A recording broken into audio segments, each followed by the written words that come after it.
भी वहां पे सुनी, हम तो सुनते ही रहे, तो कितनी बार सुनना चाहिए? तो महाराज बताया, बोले सबके लिए नहीं, कहा गया उनके लिए जो भगवान के प्रेमी हैं, जो भगवान को प्यार करें, उनके लिए कहा कि जब तक जीवन है तब तक पीते रहो, मोह रहो रसिका भोवे भावुका। मोह रहो का अर्थ होता है बार बार, और उनके लिए, रसिक के लिए, जो रसिक हैं, जो इसका प्यार पान करना चाहते हैं, उनको जीवन भर पान करते रहना चाहिए।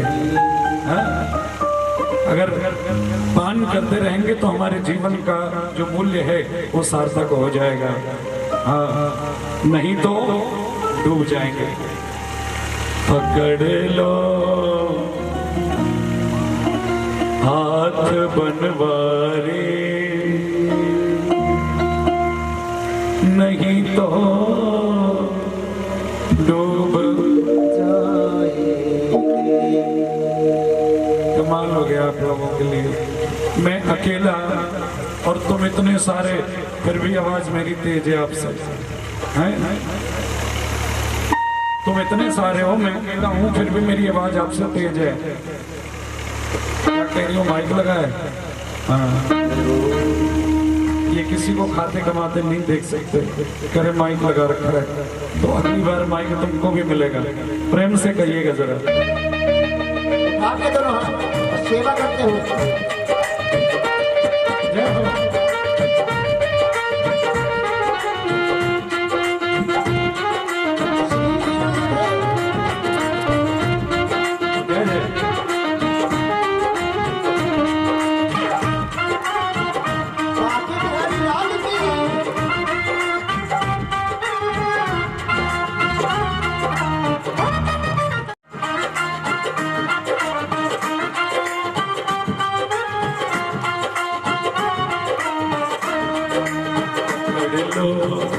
हाथ बनवारे, नहीं तो डूब जाएंगे। पकड़ लो हाथ बनवारी, नहीं तो डूब जाएंगे। पकड़ लो हाथ बनवारे, नहीं तो डूब जाएंगे। पकड़ लो हाथ बनवारी, नहीं तो डूब जाएंगे। हमारा कुछ न बिगड़ेगा, हमारा कुछ न बिगड़ेगा, हमारा कुछ न बिगड़ेगा, कुछ न बिगड़ेगा। मेरा कुछ नहीं बिगड़ेगा, मैं तो 7वें दिन चलो जाऊंगा, लेकिन रमेश जी तुम ही को पूछेंगे। हाँ, क्यों, क्या बात है? ताली भी नहीं बजा सकते क्या? उठाइए दोनों हाथ और प्रार्थना कीजिए ठाकुर से। हमारा कुछ न बिगड़ेगा, हमारा कुछ न बिगड़ेगा, तुम्हारी लाज जाएगी। पकड़ लो हाथ बनवारी, नहीं तो डूब जाएंगे। पकड़ लो, नहीं डूब जाएंगे। मैं अकेलो ही डूबूंगा हैं? ये भी तो डूब सको। उठाओ हाथ, मिल करके तुम भी कहो। पकड़ लो नहीं तो हमारा कुछ न बिगड़ेगा, हमारा तुम्हारी लाज जाएगी। मैं अभी आपके आजाद नगर में कथा कर रहा था, बजाते रहो तो धीरे धीरे। हाँ, तो वहां पर मैंने कहा कि जिसको पा गई हो गल, यानी ईश्वर का पता जिसको लग गया हो, उसको क्या कहते हैं? फिर कहती हमें नहीं पता, मैंने बताया पागल। तो सारे दोबारा मैंने पूछा, मैंने कहा क्या बोलते हैं जिसको भगवान ने प्राप्त कर लिया हो? बोले पागल। मेरी तरफ हाथ करके कह रहे हैं। मैंने कहा मुझे कह रहे हो क्या? बोले आप ही तो कह रहे थे। हाँ, कोई बात तो नहीं, आओ हाथ और मिल करके कहो हमारा कुछ ना बिगड़ेगा, हमारा कुछ न बिगड़ेगा, तुम्हारी लाज जाएगी। पकड़ लो हाथ बनेवारी, नहीं तो डूब जाएंगे। दोनों हाथ उठा के तालियों के साथ ये बात। हरि बोल। श्री राधे।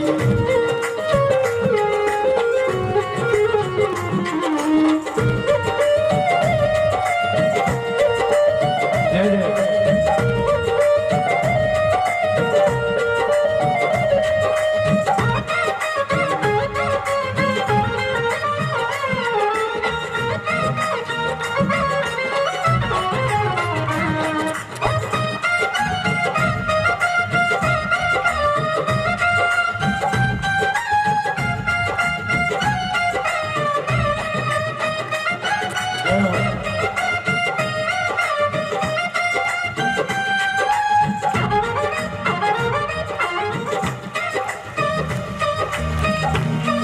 बड़ी मझधार में नैया कि भैया कोई ना अपना, खिवैया कोई ना अपना, खिवैया कोई ना अपना, बड़ी मझधार में नैया कि भैया कोई ना अपना।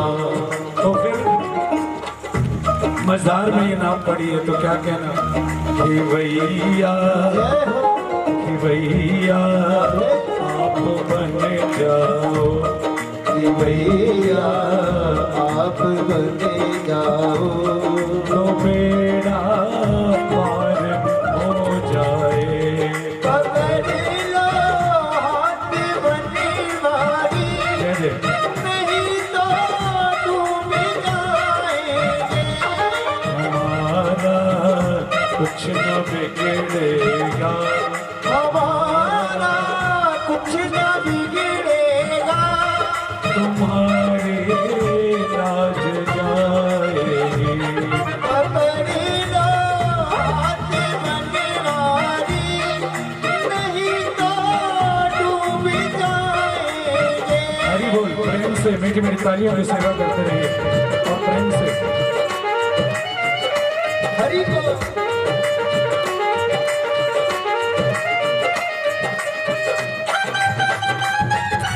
जय हो। प्रेम से दोनों हाथों की सेवा करते हुए बाकी बिहारी लाल की।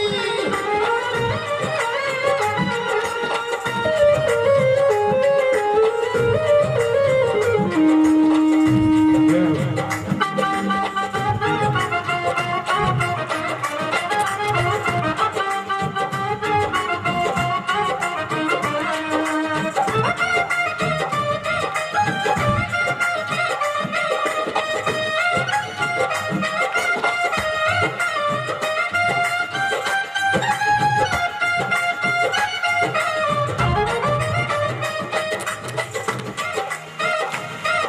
धरी है पाप की गठरी, हमारे शीश बनवारी।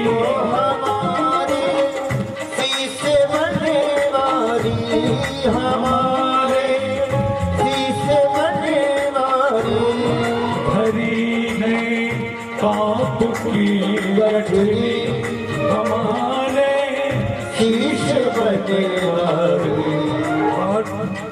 वजन पापों का भारी है, वजन पापों का भारी है, इसे कैसे उठाएंगे? पकड़ लो हाथ तो डूब जाएंगे। हमारा कुछ न बिगड़ेगा, वो हमारा कुछ न बिगड़ेगा।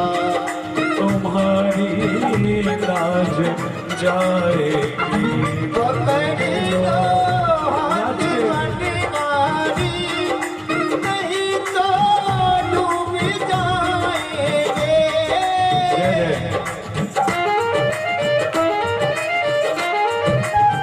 हरि बोल। देव के दोनों हाथों की सेवा करते हुए श्री राधे।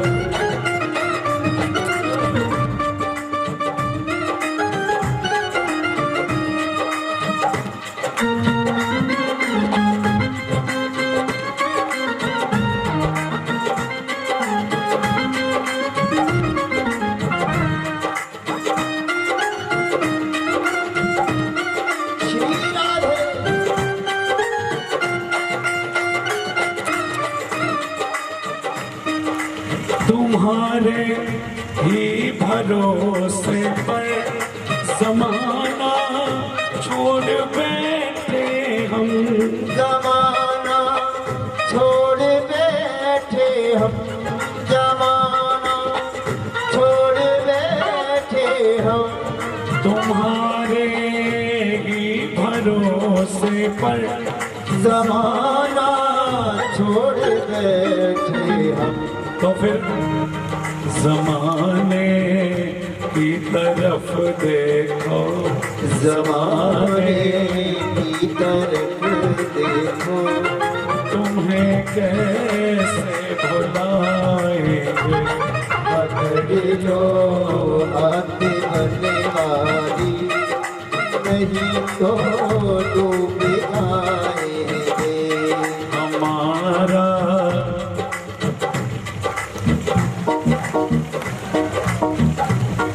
हमारा बिगड़ेगा।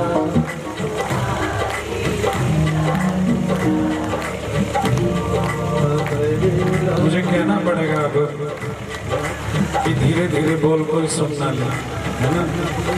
अच्छा हौले हौले बोलो, बिल्कुल धीरे धीरे, कोई सुने नहीं। बोलो वारी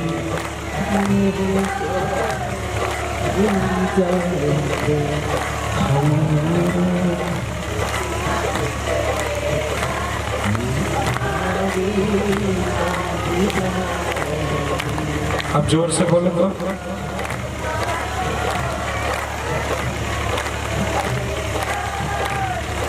अब समझ में आया, आप उल्टे पे चलते हो। हाँ, बताऊंगा आपको उल्टे चलने की कहानी। हमारा कुछ न बिगड़ेगा, हमारा कुछ न बिगड़ेगा। तुम्हारी लाज जाएगी। पकड़ लो हाथ बनवारी, नहीं तो डूब जाएंगे। हमारा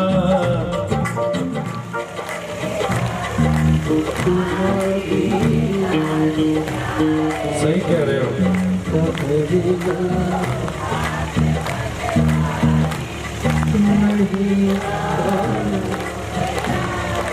इसका मतलब ये हुआ कि आप ये कह रहे हो हमारा कुछ नहीं बिगड़ेगा, तुम्हारी लाज जाएगी।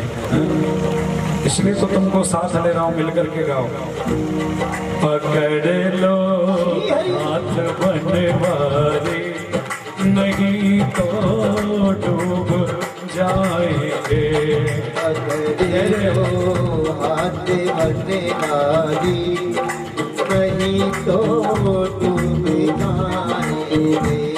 पकड़ लो हाथ बनवारी, नहीं तो डूब जाएंगे। नहीं तो डूब जाएंगे। नहीं तो डूब जाएंगे। डूब जाएंगे।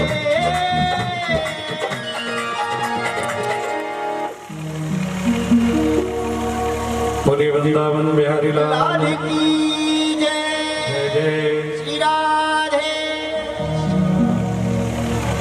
एक पति था, कोई पति पत्नी से बहुत परेशान था। सारे ही परेशान है, कोई नई बात तो है नहीं, है ना, सभी परेशान है। लेकिन वो बहुत परेशान था। क्यों? इसलिए कि वो बार बार सत्संग में जाता था गुरुजी के पास, तो वो अपनी पत्नी से भी कहता था कि कभी तू भी चला कर। लेकिन अंतर केवल इतना था, जिस बात के लिए वो कहता वो उसको बिल्कुल भी नहीं मानती थी, उसका विपरीत करती थी, उल्टा। जब वो कहे सत्संग में जाऊंगा, आज चलेगी? बोले क्यों जाऊं, हैं? बिल्कुल नहीं जाऊंगा। कोई भी काम कहे उसका उल्टा करना उसने। तो वो गुरुजी के पास चला गया, गुरुजी कृपा करो। बोले क्या? बोले मैं सत्संग में लाने की कोशिश करता हूँ धर्मपत्नी को, लेकिन वो आके राजी नहीं। बोले क्यों? बोले जब भी कहता हूँ सत्संग में चल, हर बात का उल्टा करती है। बोले को नहीं जाऊँ। तो गुरुजी ने कहा इसमें कौन सी बड़ी बात है, सत्संग में नहीं आवे कोई बात नहीं, एक काम कर, वाको गंगा जी नवाला, हरिद्वार ले जा। बोले जाएगी नहीं, हरिद्वार ले जाऊं कैसे, नहीं जाएगी। तो गुरुजी ने मंत्र दे दिया। क्या? बोले एक काम करना, जो तू कहता है उसका उल्टा करती है ना। बोले हाँ। तो उसको कहना कि कल सुबह 4 बजे मैं हरिद्वार जाऊंगा, फिर देखना मंत्र का कारण असर देखना। गया, रात में बात करी पत्नी से, देख मैं कह रहा हूं मैं सुबह हरिद्वार जाऊंगा 4 बजे वाली बस से, और तू बिल्कुल मेरे साथ नहीं चल रहा। बोले कमाल करते, मैं क्यों नहीं जाऊंगी, हद करते हो। उसके बाद में सुबह 4 बजे बताया, तो वो 3:30 बजे ही जाके बस स्टैंड पे खड़ी हो गई ऑटो लेके। तो बेचारा घर से निकला, देखा पत्नी स्टैंड पे खड़ी है, मन ही मन मुस्कुरा भी रहा था कि चलो गुरुजी की कृपा तो हुई, कम से कम जीवन में गंगा जी नहा लेगी तो इसका उद्धार हो जाएगा, है? उसने फिर वही मंत्र दोहराया, देख बस स्टैंड तक तो आ गई है, अब बस में मत चढ़ जाइयो। बोले वाह जी कमाल कर दिया आपने, पोटरी फेंक दी बस में सीट पे और सबसे पहले जाके बैठ गई। मन मन मुस्कुराने लगा, गुरुदेव की कृपा हुई, बस में भी बैठ गए हैं। और फिर रास्ते में चल पड़ी बस। जाते जाते कहने लगा, देख भगवान मैं हरिद्वार बस स्टैंड पे उतरूंगा, तू बिल्कुल मत उतरियो मेरे साथ, मैं तुझे कहीं ले जाना नहीं चाहता। हाँ। तो महाराज जैसे ही बस रुकी सबसे पहले कूद गई। हाँ। बोले वाह मैं क्यों नहीं उतरूंगी, उतर गई हरिद्वार। धीरे धीरे गंगा जी की तरफ चलने लगे, हर की पेड़ी की तरफ पहुंच गए दोनों। लेकिन अब बेचारे को दया आई कि उल्टा करती है। तो कहने लगा कि देख तू जैसी भी सही है तो मेरी पत्नी, पर मैं तुझसे हाथ जोड़ के विनती करता हूँ किनारे पे नहा लीजिए, किनारे पे नहा लीजिए, बीच में मत जाइए। बोले वाह कमाल कर दिया है। महाराज बीच धार में चली गई और बह गई। बेचारे की एक ही पत्नी थी, परेशान हो गया। हाँ, रोने लगा, करूं तो क्या करूं, ढूंढने लगा और ढूंढते ढूंढते हरिद्वार ऋषिकेश की तरफ ऊपर चढ़ने लगा। ऊपर जब ऋषिकेश की तरफ पहुंचा तो एक संत रास्ते में बैठे थे। उन्होंने कहा भैया इतना क्यों रो रहा है, क्या हुआ? बोले जी मेरी पत्नी बह गई। बोले कहाँ? बोले गंगा जी में। बोले पागल कहीं के, वही होगी तो नीचे की तरफ जाएगी ना, धार उधर बह रही है गंगा जी और तू ऊपर आ रहा है पहाड़ पे। बोले महाराज आप नहीं जानते, उल्टी चलती, ऊपर कोई गई होगी वहीं मिलेगी। तो ये जो विपरीत करने का जो तरीका है ना, इसमें भी कहीं ना कहीं भलाई है। भाव को भाव अनख आलस हो, नाम जपत मंगल विस्तस हो। आप कैसे भी भगवान का भजन करो कल्याण होगा। महाराज श्रीमद् भागवत महापुराण का प्रारंभ हुआ। सोनकादि 88,000 ऋषि बैठे हैं और इंतजार कर रहे हैं कि कोई ऐसा संत जीवन में आए जो हमारे जीवन को मार्गदर्शन करेगा। कोई सद्गुरु ऐसा जीवन में होना चाहिए जो हमें परमात्मा की और अग्रसर करे। और महाराज जब कामना सच्ची होती है मन मन तो परमात्मा आपकी सुनते हैं। महाराज सभी लोग बैठे थे, अति विरुद्ध ऋषि, किसी की उम्र 1000 वर्ष, किसी की 2000, किसी की 4000, किसी की 5000, बड़ी बड़ी दाढ़ी वाले बुजुर्ग सब बैठे थे और इंतजार कर रहे थे कि कोई तो ऐसा संत मिले जो हमारे जीवन का समाधान बताए। महाराज इतने में ही सूजी महाराज पधारे। सूजी जी बालक हैं और उन संतों के मध्य में आए। तो जैसे ही सूजी महाराज आए सब के सब उठ करके खड़े हो गए। खड़े होकर के सब ने प्रणाम किया। धीरे धीरे सूजी महाराज आए आगे तो सभी संतों ने उनको ले जाकर के सुंदर आसन पर विराजमान कर दिया। सूजी महाराज सबचा गए।